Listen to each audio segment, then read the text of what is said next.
Nagpahiwatig si Pangulong Arroyo na posible siyang tumakbong kongresista sa Pampanga pagkatapos ng kanyang termino. Nakatutok si Ralph Guzman. Ilang araw nang nagbibigay ng mini-son na si Pangulong Arroyo, patikim sa mga nagawa raw niyang proyekto para sa edukasyon, dagdag sweldo ng government employees at pangangalaga sa kalikasan. Kanina, pinulong ng Pangulo ang mga opisyal na kasama sa Luzon Urban Beltway, isa sa mga super regions na nabuo sa zona noong 2006.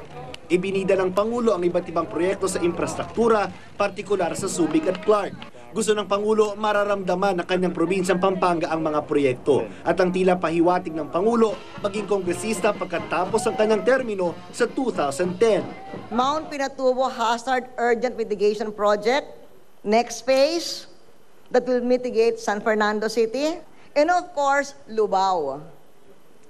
Who knows? I may run for Congress from my hometown.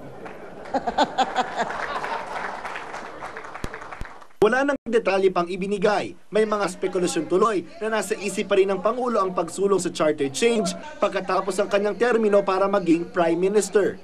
Kung matuloy kasi ang isang parliamentary system of government, kailangan munang tumakbo bilang district representative ang Pangulo at iboto bilang Prime Minister ng mga kapwa-representative bago maupo. Pero agad namang nilinaw ni Press Secretary Ignacio Bunye at ng mga dumalo sa pulong na nagbibiro lamang ang Pangulo at wala raw ang tiyatsa sa darating na SONA.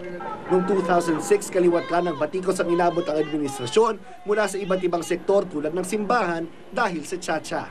The president's already the president, so I'm sure she's not. I still do not believe that the president will step down in 2010. So bakit natin pag-aaway-awayan ang 2010 kung hindi pa tayo sigurado na bababa yung reyna na tinuturing ang Malacanang na tunay na palasyo, tinuturing yung upuan niya na trono. Kung biro o hindi, sa 2010 na magkakaalaman.